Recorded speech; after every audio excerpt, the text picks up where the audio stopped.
Welcome to Flow with Arman Assadi. Welcome, welcome. I am really stoked about this episode. I just wrapped it up. And so John Sherwin and I, the co-founder of Hydrant, did not know each other prior to this interview. But as I talk about, as the interview starts, John's team reached out to me to be on the show. And ironically, like 3 or 4 days before that, I was on Hydrant's website. And I was like, wow, the branding, the marketing, the product, this is so interesting. And so when they reached out, I was just like, that's a weird synchronicity. I love the product. And I would love to talk science with this guy and truth and just dig into a bunch of stuff and flow and see where it goes. And that's exactly what we did today. Like we literally just kicked off talking about in this day and age of mass confusion, how does a person think? How do they decide what is reality? What is truth? What is really the role of the scientific method in everyday life? Where is it flawed? And so on and so on and so on. And the difference between objective truth and relative truth and the polarity that we're seeing in the world today. And I'm sure John was just like, what the fuck? I did not expect to talk to you about that stuff, but that just made for such a unique and incredible conversation. And then, of course, we dug into John's entrepreneurial journey with Hydrant, the incredible success he's had, the things that keep him up at night. I mean, he is creating an incredible business. And as he mentioned during the interview as well, they're in Walmart nationwide now. So many incredible things to learn from this episode. I'm really, really excited. Again, before we kick off, two things. Obviously, if you're listening for the first time or you're not already subscribed, subscribe to the show on Apple Podcasts and Spotify, wherever you're listening. Hit that subscribe button. Episodes are going live every Tuesday morning right now, and you'll get notified. And secondly, the show notes and everything that we talk about for this episode is at armanassadi.com. Under podcast, you'll see everything. And I guess there is a third as well. I would love to hear what you think about the episode. Just shoot me a DM on Instagram at Arman Assadi, or and just as you're listening along, like if anything stands out, let me know. Or you can text me directly at 619-825-2595. And if you text me there, I'll send you a free gift. All right. All right. Without further ado, John Sherwin, the co-founder of Hydrant. Let's do this. You grew up in New York, right? No, so I actually grew up here in Bath, in the UK. Oh, So born in New York, but yeah, grew up in the that's UK. right. Exactly Okay, right. that's what it was. Yeah, I'm back in New York. That's where I live normally. This is Mm-hmm. just, for the holiday period, getting over to Yeah. the UK. Yeah, nice, man. Well, thanks for making the time. It's good to connect. Of course. Yeah. When your team reached out, it was actually very ironic. I don't know if they told you about this, but you're literally, I think, the first guest I've had on the show that I didn't already have a prior relationship with. And so Oh, I'm interesting. excited for this because it's a very different twist. Almost everyone I think I've at some capacity engaged with. And so this is going to be really fun for me. And the reason that I said yes, one of the reasons, is because I ironically had been on your website maybe 3 days before that email that I got from your team.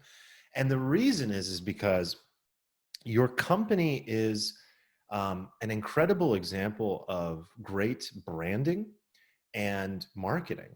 And obviously, this is a product focused business.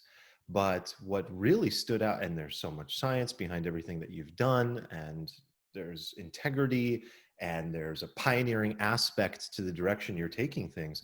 But also the marketing is dialed in, man. Like it's really good. I was looking at one of your advertorials. I was looking at obviously the website in general, and it's just all the best practices and beautiful branding. So kudos like all around on the journey so far.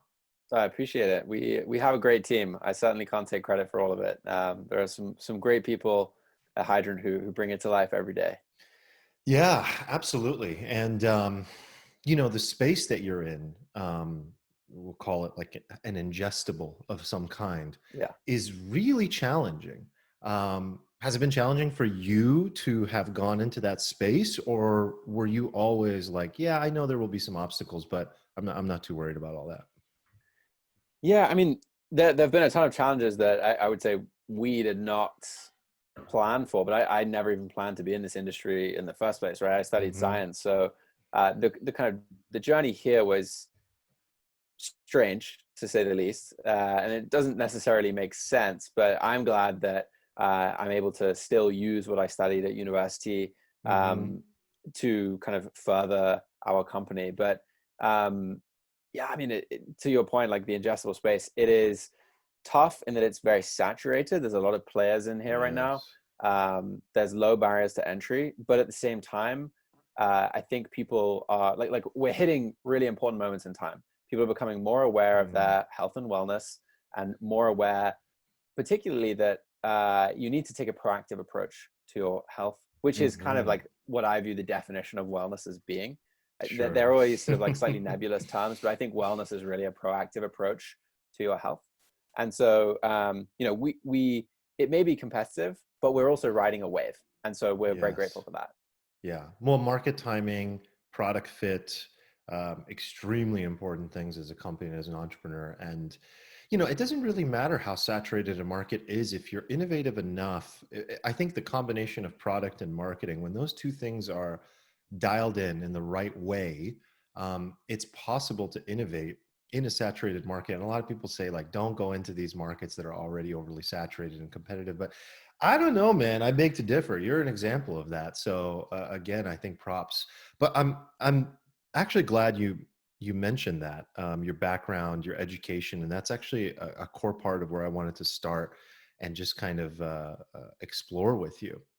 Sure. One of the things that is extremely challenging in the world today as a human being is identifying what is true from what is false. We live in a world today where there are two sort of movements of thought simultaneously occurring. One is saying that truth is subjective, it's relative. There is no such thing as truth. And the other side, and it's all my perspective, and don't fuck with me, and don't disagree with me, Right. and Yeah. and so Yeah. on and so forth. And I'm sure you've seen it. And the other side is saying, well, there's a fundamental truth to everything, and I have the answer. Right. There's a narrow space in the middle, if you ask me, a narrow path, we'll call it, where both are true Hmm. and can be true. And it takes the skill of knowing how to think and knowing how to learn and knowing how to identify what is true. This is something that unfortunately most of humanity is not taught, but I have a feeling that you're good at it, because one of the things I learned about you is, the work that you've done in your education and having to review academic literature, for example, Right. and understand what is true from what is not, do these meta analyses, look at one study, compare it to another study, and understand the biases that were included possibly in each of these studies. I mean, it's a lot. So, my question to you is, how do you approach it, and how should a human being approach it in their everyday life? Like, across any landscape, like, say I just wanted to identify if, I don't know, I'm just going to maybe something similar. Like, is dairy bad for me or is it good for me? That's a fucking hard question. Yeah, it's a huge one. Huge one. So I think like there's a couple of key points here. I like to say that what I got, it was a kind of um, a degree in cynicism to some extent. Like everything you look at, you want to question it. You want to be like, okay, you know, I see these statistical results are giving me, you know, a statistically significant outcome. Let's think, like you said, like let's think about those biases. Who paid for this study? And you can take that to the nth degree where it becomes kind of not fruitful. It's too Yes. much. However, uh, it definitely helps to have some of that questioning mentality. That said, I think even if you were to take, I'm going to, given we're in the middle of the pandemic, I'm going to use Dr. Fauci as an example. Great Like example. he's a guy who I guarantee you, if you came to him with new information on the current pandemic and you presented it to him, he is not going to dismiss it out of hand if it has some relevance to it. Hmm.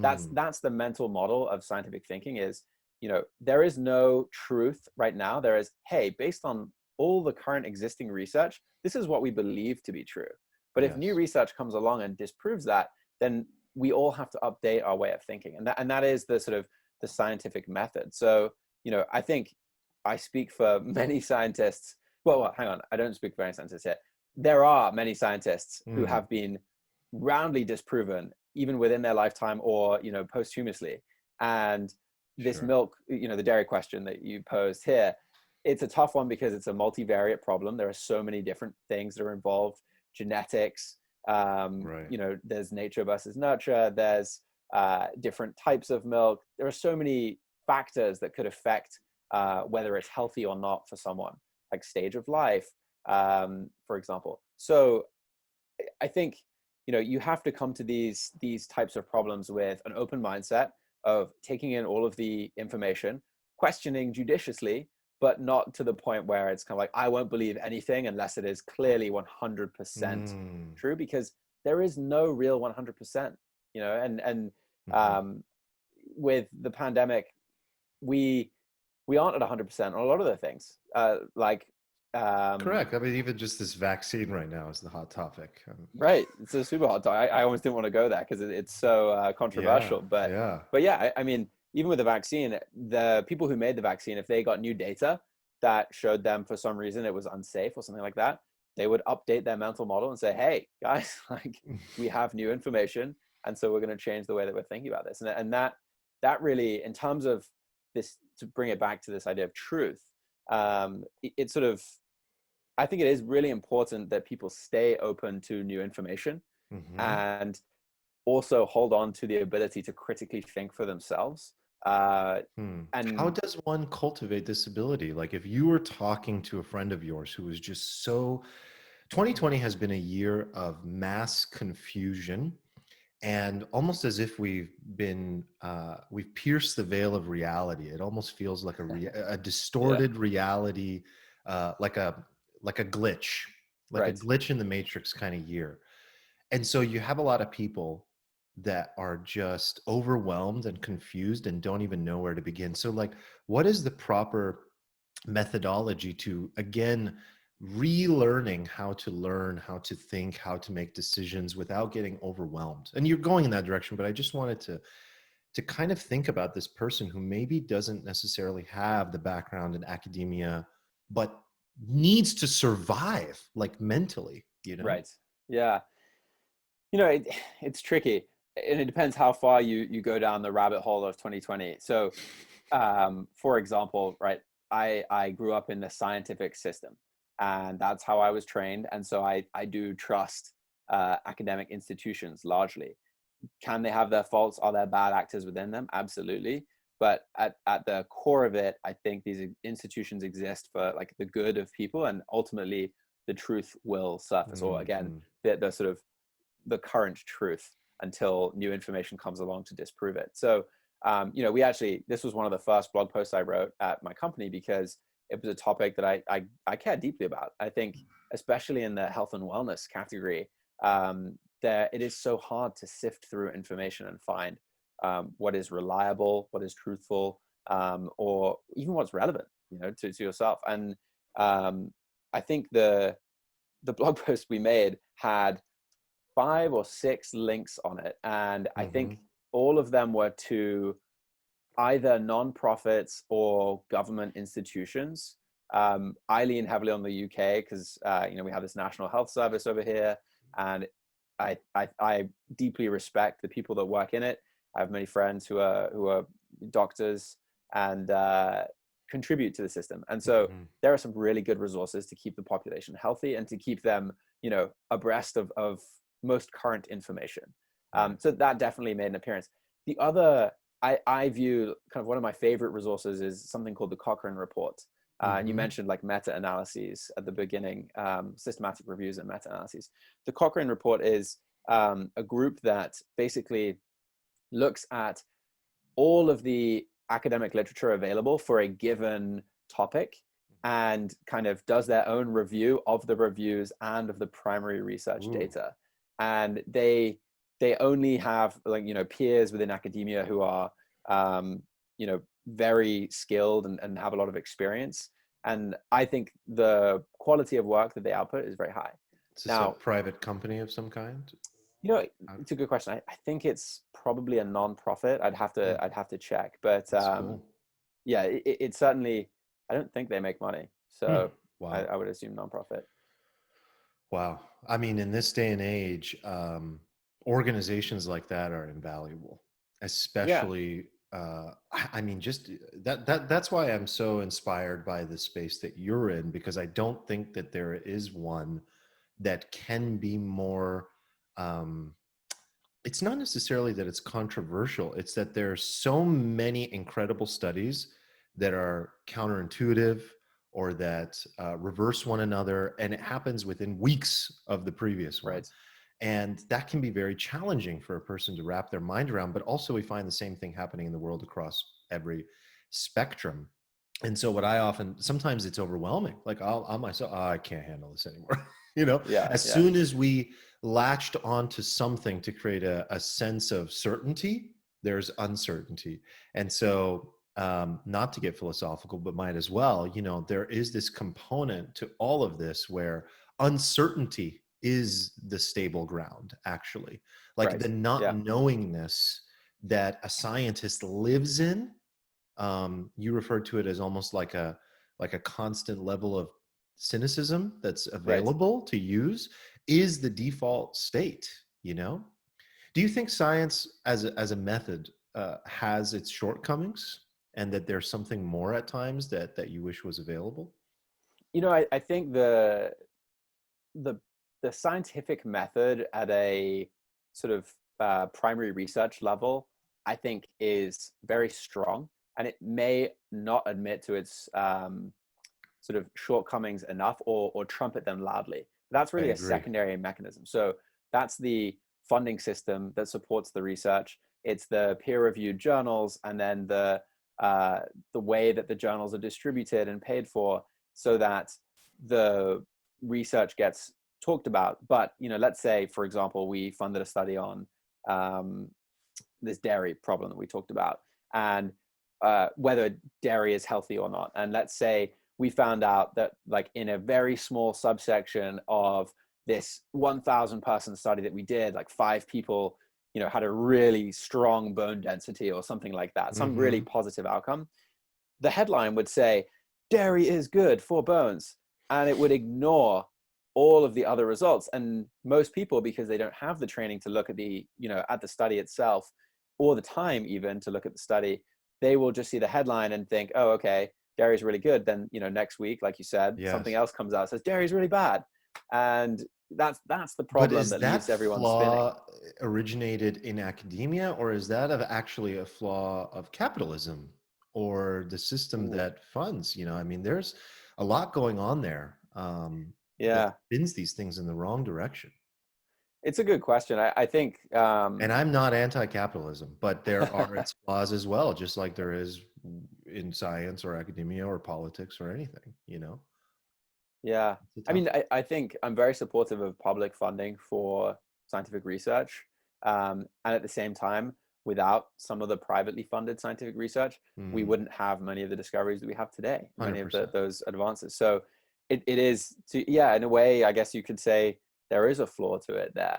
Um, but it's a sort of a flaw that we have to live with if we want to continue progressing and, discovering new 100%. things at the pace we're currently doing it. I wonder, if we were to just break that, and everyone wants to break everything these days, but if we were to just look at it with a fresh lens, and we were to create a system that was as removed of its biases, of its ulterior motives, of the marketing spins that might come as a result of a study, how would something get set up to be in that space of the narrow path where it's like, yes, your perspective is true, my perspective is true, your genetics are a factor, hers are a factor. Then there's also this other side of like, there perhaps is a fundamental path of truth as well. But where is that narrow path in that world of, if we really wanted to apply the scientific method to things and uncover the truth of something? I wonder what system we would set up, what way we would set up. Is it public funding or no, it's not public funding, because that also comes with its whole host of ulterior motives. What is the Right. right, is it just all private enterprise and allow the market to kind of correct itself over time? I don't know. I haven't Yeah. decided. I'm curious if you. It's tough. I think like it's such a big question. I almost don't want to tackle the whole thing at once, but I'll give an example of why I think, a private only solution that is, funded based on private interests may not make the most sense. And again, this is not something I spend a lot of time thinking about. So this is Sure. fairly off the cuff. Yeah. That's my disclaimer. But if I look at specifically nutritional and sort of supplement kind of studies, often what happens is a company will develop an ingredient or usually let's start there. So a company will develop an ingredient and they will want to do a study in order to market that ingredient. The other thing they do is they want to do that study so that they can sell the ingredient to brands that make products with that ingredient. Mhm. And those brands can then claim the benefits from the study. And in order to, so that's really like the core of this idea of like privately funded products.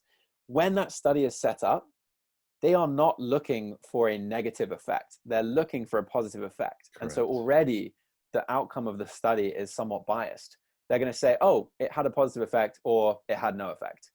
They're not going to say, oh, it actually had a negative effect, because they're not measuring for it. They're Yeah. not looking for it. And that's where, you know, I worry if it was all private, you'd end up with companies just like, okay, cool, we're going to get some random ingredient, or like take something that already exists, call it something different, It's fund a almost like study. seeing everything through the lens of the glass half full, and only the Yeah, benefits that we want to see, which there's a power in your personal life, but when you're when you're seeking truth objectively, that becomes really sticky. Yeah. yeah, very risky route to go down, I think. So, Mhm. I mean, again, like huge question to tackle, but that's something that sticks out to me that not enough people think about is like, how was this study designed? Were they Yeah. looking for positive and negative effects or hmm just positive? So I'm so glad you brought this up, and I know these are big questions. These are questions I sit and think about all day long. That's why. All right, I gotta have John on. I literally bring this up to my friends all the time. That exact statement you just said. I said, why aren't people realizing that the way these studies are like, if I simply, even outside of the private world, like even within academia, this is a problem. Like, say I grow up in a certain way in a certain type of household, I have a certain experience, and I believe through my experience that a certain type of food is bad because it gave my mom cancer. Right. And I am going to commit my life to proving that. I'm going to be successful. I'm going to find a way. And I'm Yeah. going to conduct enough research in enough variations that I'll eventually reach that point, most likely. And that is something that is not discussed. Like, I can have any hypothesis I want. No one can stop that. And so there is this inherent flaw at times in the system that is that begins at the root of human emotion, actually, that's Yeah. driven by our own individual wants and needs and desires, and vanity and ego drives a lot of this. And I don't know what the solution is, but I know that we as human beings that need to learn how to think and operate need to be aware of that, and it's not discussed. And the last thing I'll say about that example is, outside of politics, I think academia is one of the most difficult places to be honest. It contains just as much of a challenge to uh, realize what are the factors that are moving me in the direction that I'm moving to create the outcomes that I want. There's a lot going on. It's like working at Google, there's just bureaucracy everywhere. And it's just like any other industry, but it's challenging to be honest, and we should acknowledge that and support these people and these change makers and make it easier for them to do so. That's something I believe. Yeah. No, I mean, I think, well, to take your example of, like trying to prove a certain thing, I hope that if, someone is going down that path, the sort of the beauty of science is we're always open to new information, and someone else is on a parallel path researching similar Yeah. topics, and they might say, hey, like I see your data. Here's the data I got. Let's all redo this study and see if, one outcome is right or wrong, or maybe both can be true at the same time, right? That is a possibility, especially with something like cancer, where usually there are loads of different variables at play. And that's what makes nutrition studies and some disease studies so difficult, is like a controlled environment isn't realistic. It's not. There's Yeah. so many things going It's like on. climate change. How are we Right. supposed to, what controlled environment? A Like, lot of different things moving there. how? Yeah. Yeah, It's yeah. tricky. It's It's tricky. very tricky. Another one that no one talks about. It's like we're just taking things at face value, but I don't have another planet to go do this experiment on. Yeah. I just don't. Yeah. Well, one area of, I mean, this is a tangential thought, but one area I'm always intrigued by is people. I think it happens a little bit less in academia than it does in sort of privately funded research and technology companies, where someone might devote their life to making, let's say, a new type of battery, and they might spend 15, 20 years saying, okay, like we've got lithium ion, I'm going to work on man, I'm forgetting now the other option. There's another metal-based battery that someone somewhere, probably many people, are investing years of their life into improving, and someone else is working on a different technology. One of those technologies is going to completely obsolete the other one before it even finishes. Oof. And that whole, like, I think that is something that causes people not to want to take those long-term, life goals, as the pace is so fast now. By the time you find some outcome, someone else comes along and is like, hey, cool battery that has, double the capacity and half the weight of what we have now. We've got triple Yeah. and a third. So, you're overnight, a lifetime of work is just done. And I can't imagine what that must feel like. Oh, And I wonder what the checkpoints should be when someone's going down great that path. Like, question.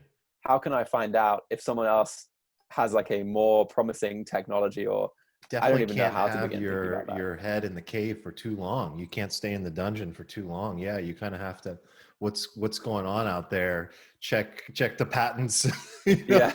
and things like that. Well, speaking of, working on something that really shapes an industry, like let's talk about hydration. Like I'm really curious about how all of that works.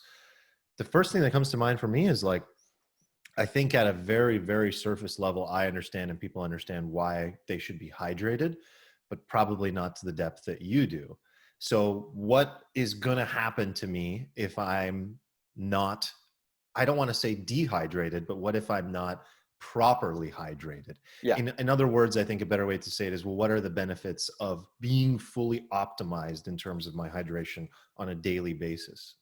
Yeah. So um, I'll kind of step back and go into this from biological kind of first principles. So your body is constantly optimizing all kinds of different things about you. So your temperature, your blood pH level, your hydration level, what concentration of sodium is in your blood, although that one is Mhm. also linked to your hydration level. Again, lots of multivariable things going on in your body at any given time.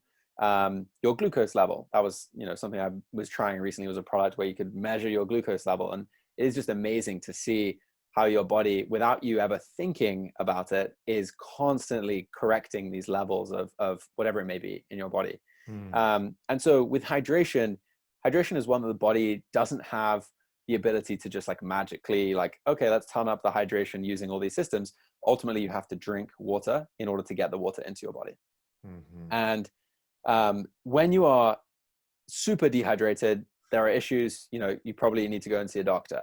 When you're, what we talk about at our company in terms of this idea of being properly hydrated is really about helping your body stay inside of the this sort of optimal area, so that it's having to do less work of optimizing constantly, how much Mm. water and electrolyte content is present in your blood and in your cells, so that you feel good. And feeling good is, fairly nebulous. And I think everyone else in the hydration space, I'm sure, would agree with me that communicating what does being properly hydrated feel like Yeah, is really difficult. It's super very. challenging. And our product is a food, not a supplement. So we're not able to sort of make large claims about the effects. But I mean, largely, and again, I will lean on the good old National Health System, or National Health Service in the UK's website. The symptoms of dehydration are fatigue, headaches, tiredness, dry skin. Mhm. It's a long list, and dizziness, fainting. It really is a spectrum though in terms of like how dehydrated you are. So Mhm. what we as a kind of team at Hydrant have felt, and what I have felt, I guess, easiest way of doing it is just speaking through my own lens here, because I was the one who decided this was something I wanted to pursue, is hydration is something that when you're like slightly dehydrated and you hydrate properly, you feel an energy, and it's not like a caffeinated energy where you're Yeah. buzzing. It's like an internal energy. It sort of comes from within. I know, again, like sounds kind of nebulous and weird, Right. but Right. that's really, let me use one analogy. This is one that I like to use because I'm like a something of a car guy, but it Mhm. won't land for everyone. But in a way, hydration is like traction control. It just like it's the thing Hmm. that keeps you on the road. Without it, if you're like, let's say you're driving in the snow, without it, you're all over the place. But if you have it, Hmm. you are super grateful to have it, and you laugh at like everyone else who hasn't discovered this secret of, Quattro or whatever it may be. Uh-huh. Uh-huh. How would a person establish a baseline of where they're actually at? Am I properly hydrated? I don't know. I actually don't know if I am. Yeah. How would I Well, establish that? there are some companies that are working on like interesting products that measure it real time, and I'm excited to see who comes out first with one that is price friendly to a regular consumer. Yeah. But if you were to go to a doctor, what's weird is there are a number of different ways they would try and tell if you were like what your hydration level was, but there isn't one that's considered a gold standard. And again, this is something I've read a ton of academic literature on, probably wasted too much time doing so.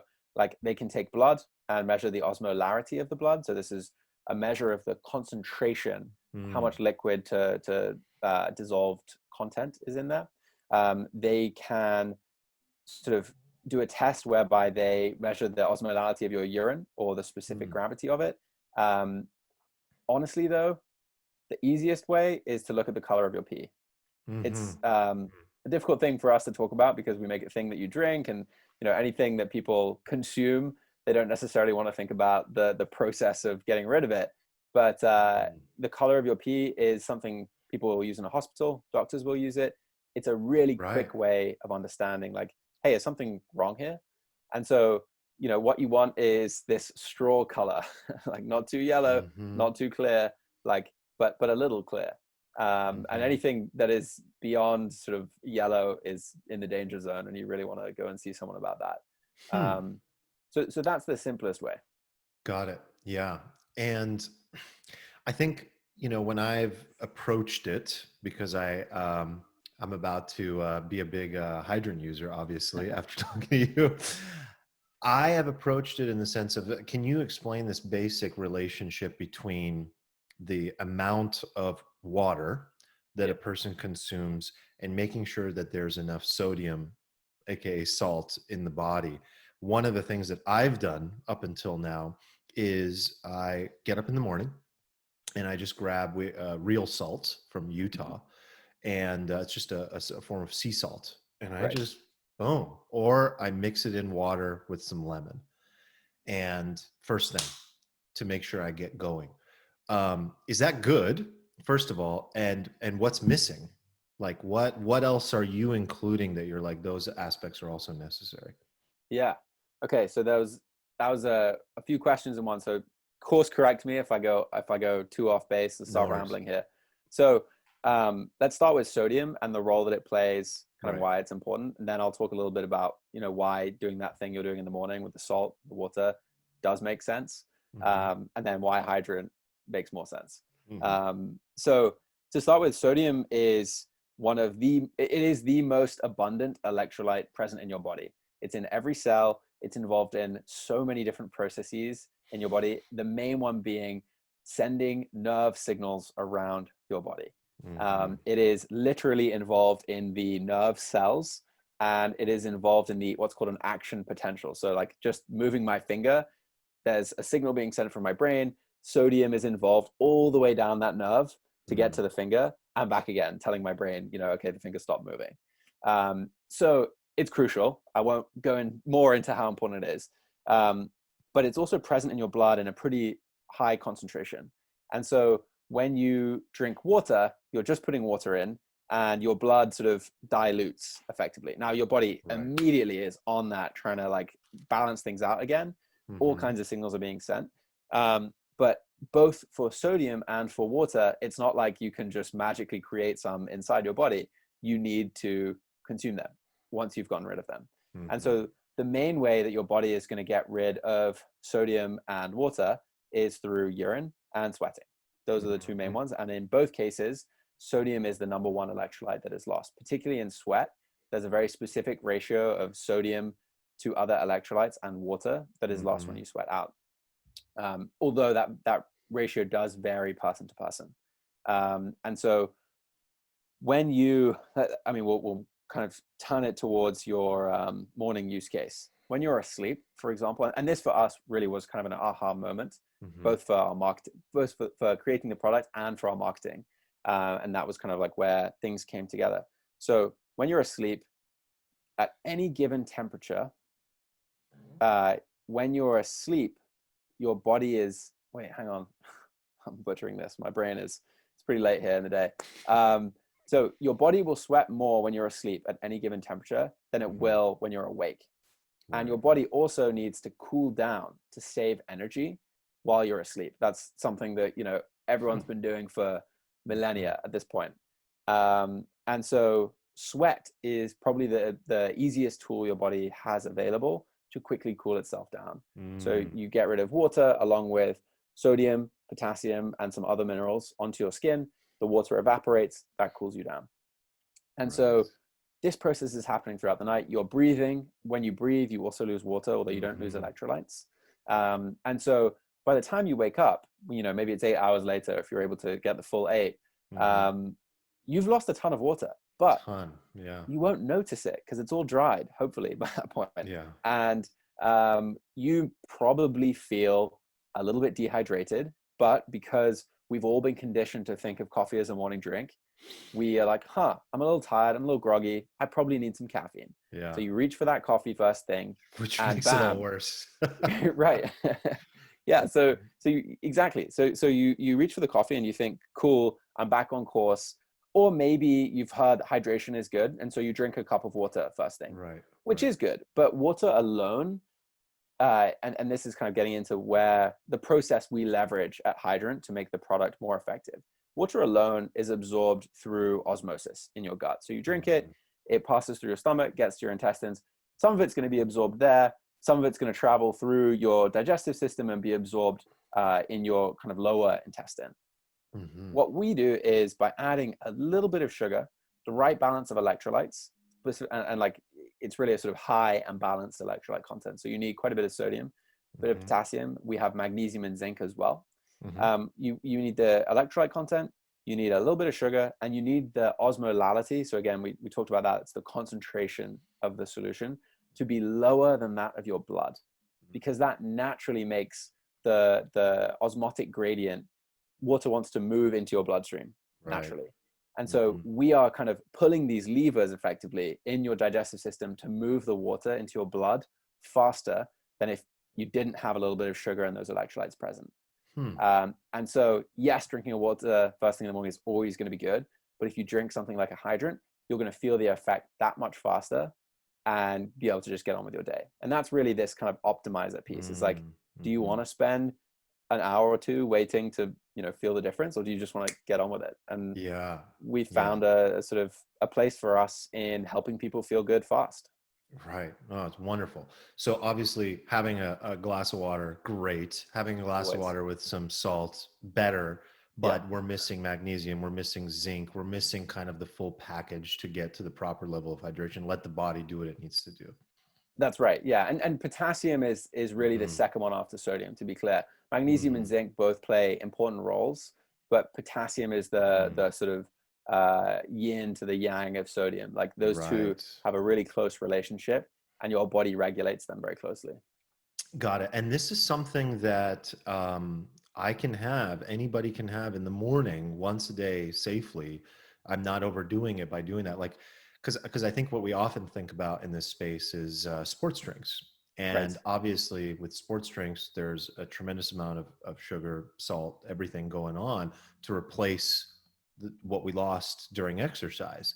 But that's not really your approach here, is it? This is more of a daily food, as you would say, in the sense that this is something that we need to be doing on a daily basis. And I know you have different variations of the product Right. as well. So how does that work? Yeah, no, you're absolutely right. The way we have designed our product and the way that we talk to our customers is all about living a more hydrated lifestyle.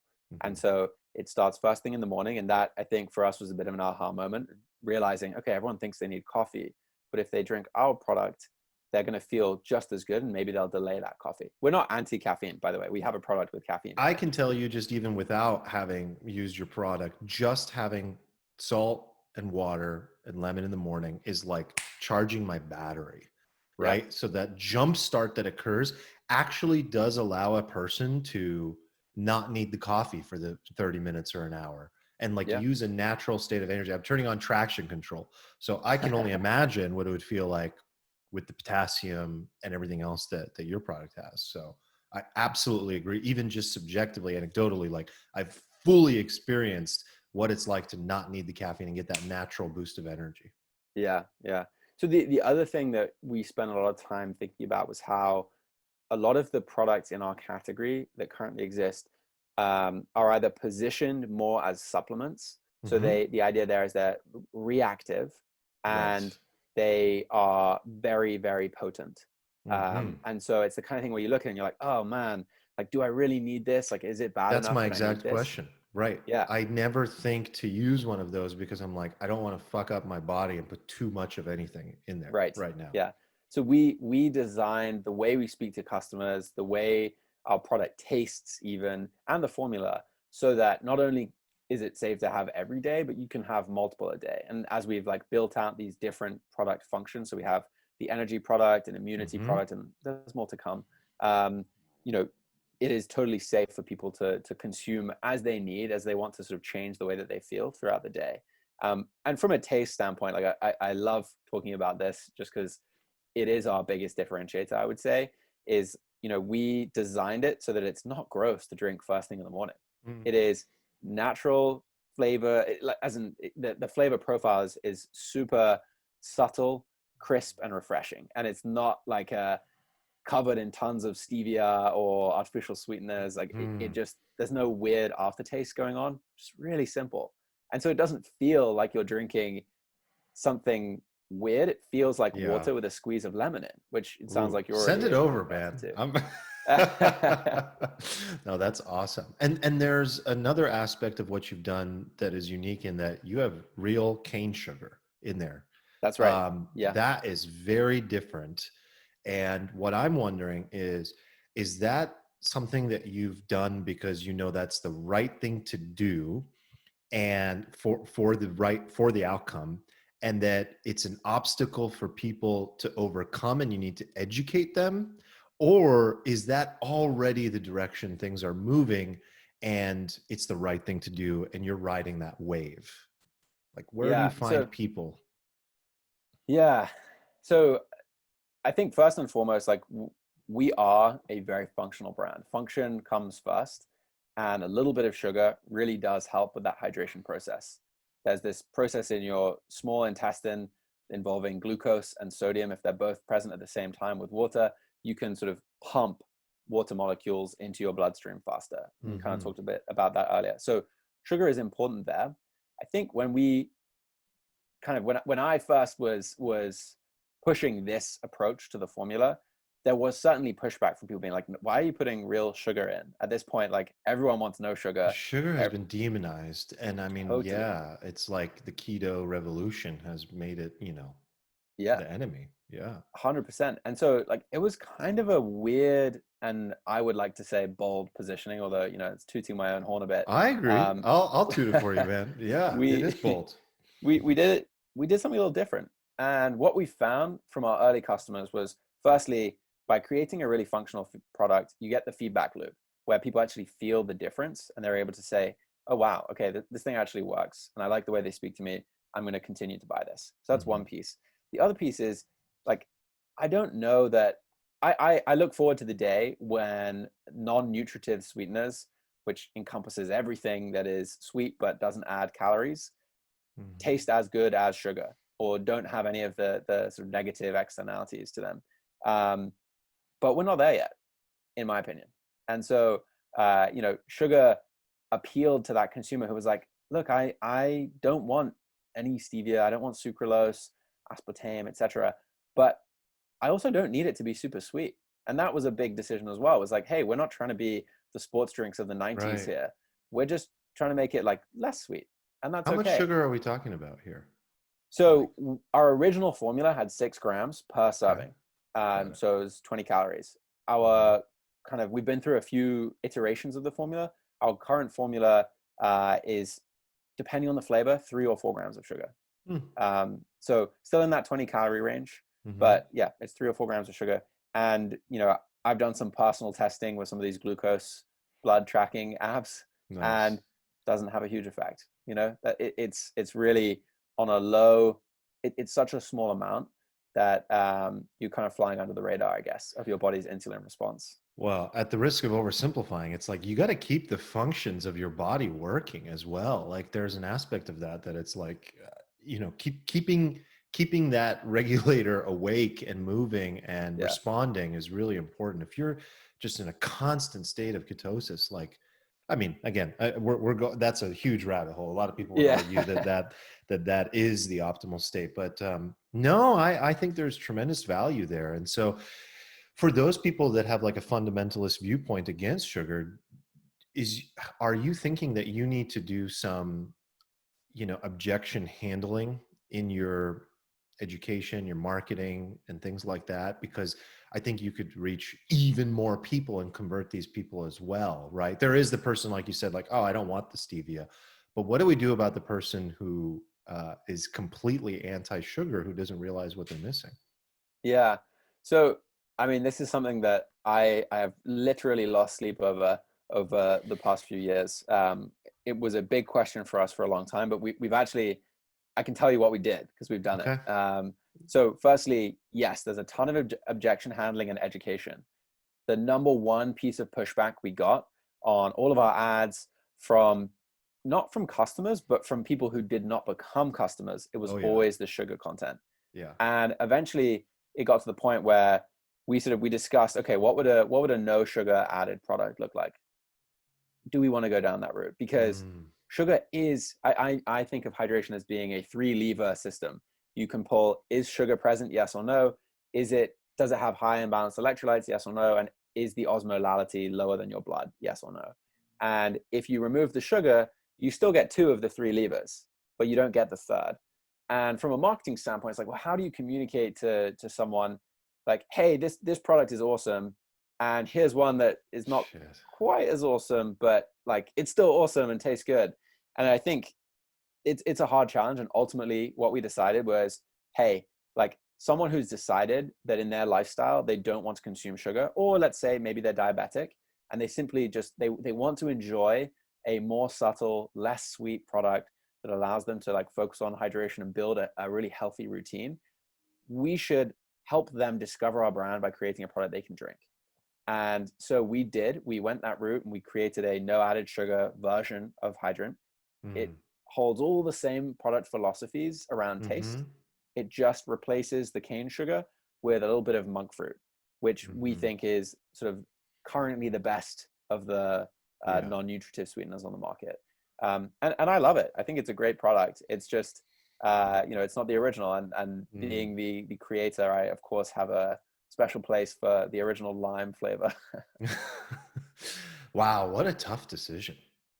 That's It really was. challenging. It was. And I can imagine how much sleep you lost over that. I mean, these are the things about entrepreneurship that people outside of the they're in their walled garden, don't realize what it really takes to go out there and do something innovative and deal with that. Because like, do you know how many people in your position would have just been like, fuck it, like let's just forget the sugar thing. We're getting too many negative Facebook Right. comments on our ads, like it's not worth it, let's reformulate, the market doesn't understand. And the fact I'm just excited to hear that you found a way to maintain the integrity of what the science is saying is the most optimal Right. approach with, hey, some people just can't, some people just won't, and maybe some people will change if we give them an entry point as well. Exactly. Yeah. And that shows just a lot of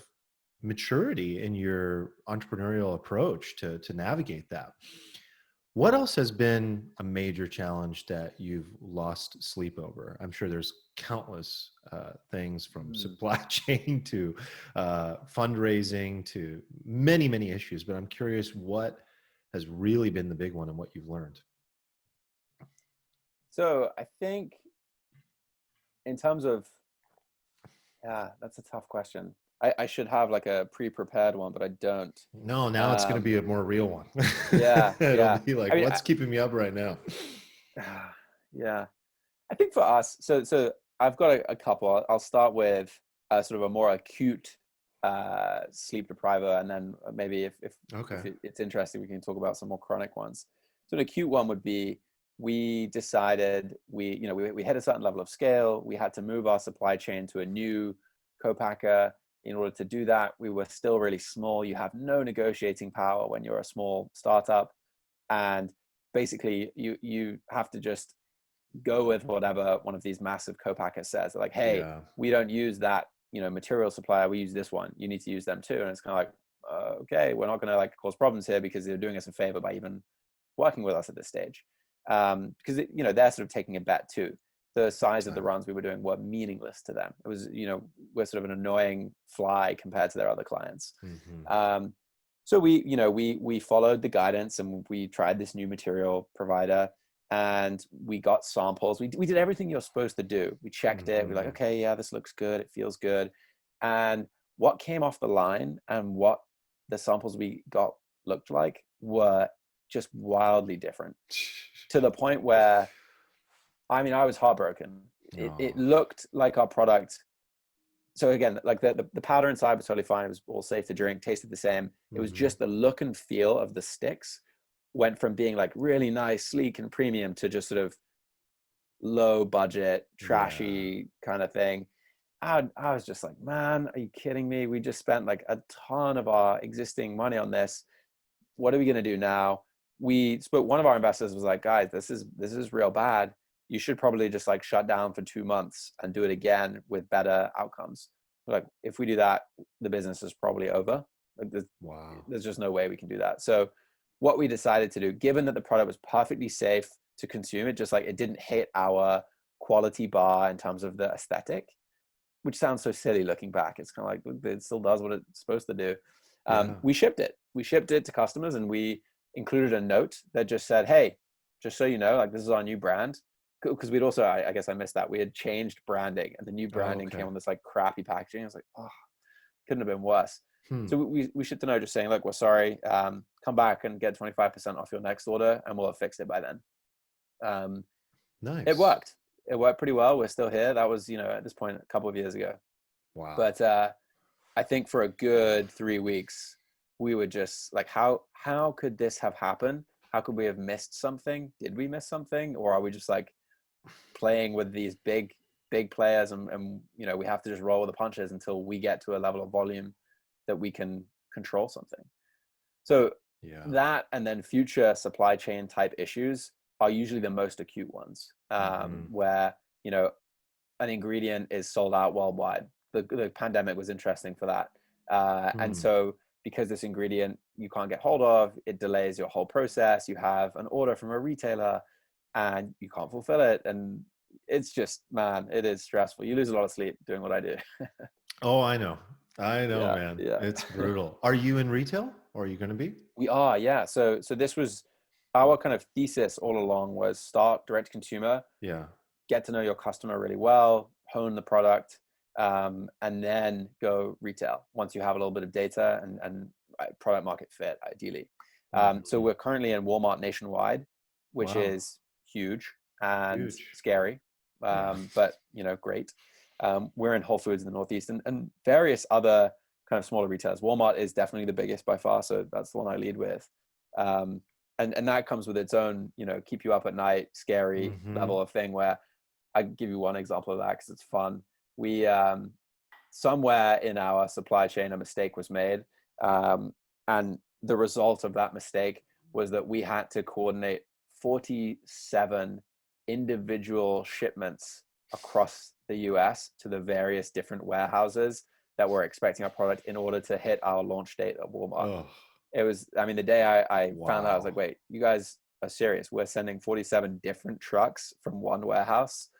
It was wild. But we Oh did my it. God. We did it. And, we've lived to fight another day. So Yeah, it's fun. yeah. It's definitely fun looking back on all these little Is things. that where the energy one came from? You you're gonna No, need some of that, man. A we're little probably going to need like an caffeine. Yeah. anti-anxiety one down the line. Yeah. Ooh, I like that. A little calming one. That would be nice. Yeah. Do you Yeah. have a scary vision for all of this? Something that you're pushing yourself to even acknowledge as a possibility? I don't know that it's scary. I think like the approach we're taking is, I mean, I'm going to call it incremental, but it's not. Like opening Walmart doesn't feel incremental. It's like, oh Hmm. my gosh, this is a whole beast that we've never dealt with before, and people are encountering our brand in different places. I think like, you know, we we've been building a system. It's a system that helps people. We're a lifestyle brand. We make products that help you to live in a way that feels healthier and makes you feel good throughout the day. And we started with hydration. We added energy. We've added immunity, and like there are more products to come. And I'm excited to help like fill out your day with different things that can change how you feel. And I Hmm. think like our approach is water is always good. I'm not here to be like, you must drink our product or you'll die. Like that's not the Yeah. case. But if Yeah. you're looking for an edge, or if you want to slightly change the way that you feel at a certain part of the day, um, we'll probably in the long run have a product for that. Mm. And it's going to be really intentionally thought through. We're not just going to try and shill, Yeah. supplements. That's not the goal. We want to solve real problems. I think that's extremely clear from this conversation that that's not your goal and that there is a massive amount of integrity here, man. We I think try. that's what a lot of Yeah. people will get out of this. And you look back on this in a few years, and I think that becomes even more clear. Do you personally have a vision of success though, or an exit of some kind that you're looking for? Are you looking to, obviously now that you've started fundraising and raising venture capital, that Right. is kind of in the plan? Yeah, yeah, it's on the cards. I think I'd be foolish to say we weren't, at least aware of what an exit could look like, who an exit might be to. But candidly, we're in the trenches. That Yeah. as soon as you take your eye off the ball and start thinking about, how would life be different if, Yeah. we exited, and from a financial standpoint, life is very different. You're no longer solving problems for customers, and Mm. we do try and really stay focused on that piece, both on growing the business. But for me, and I think like the way I split, kind of duties with my co-founder Yeah, Jay I was curious. is, Yeah, what your so role so was. I really am product, brand, and supply chain roll up to me, and then he's more on the fundraising and revenue generating side, so retail and growth marketing. And so for me, like being close to our customers and reading all of the reviews, the most satisfying moment of my day is when we get a review that just nails it. They nail the fact like, okay, you guys have figured out this problem and your product solved it for me. It's like perfect. I like my Hmm. day is good from there on. And the early on, the negative reviews were crushing, crushing. They exist, they're out Yeah. there. Yeah. But I think I'm at the point now where I realize you can't please everyone from a taste standpoint, and you got to just roll with those punches. And you can make the product better with them. All feedback is good. Yeah. Absolutely. Absolutely. Wow, this has been incredible, man.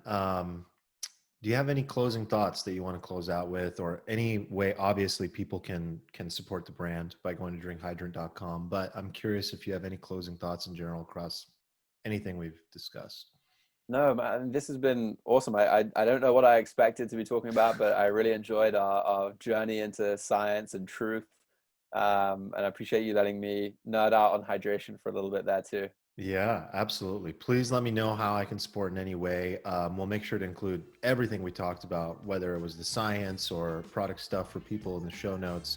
And like I said, we'll get the video out as well so people can see the magic that we created as well. Thank you so much, John. I really appreciate you. Yeah, thanks, Arman. Take care. Absolutely. There it is, my conversation with John. I hope you enjoyed. That was awesome. Very surprising, right? I just really enjoyed that, and it makes me think that perhaps with the right people, it does make sense to have even those that I may not have been familiar with in the past, to have them on, to jam with them, to flow with them, because that was super, super cool. And obviously, as you guys can see, man, John is a really cool, intelligent, sharp, brilliant dude. And he's making changes, making things happen in the world, and helping humanity one person at a time. So thank you, John, for being on and for your honesty and just keeping it real. That's it, guys. I'll see you next time. Peace.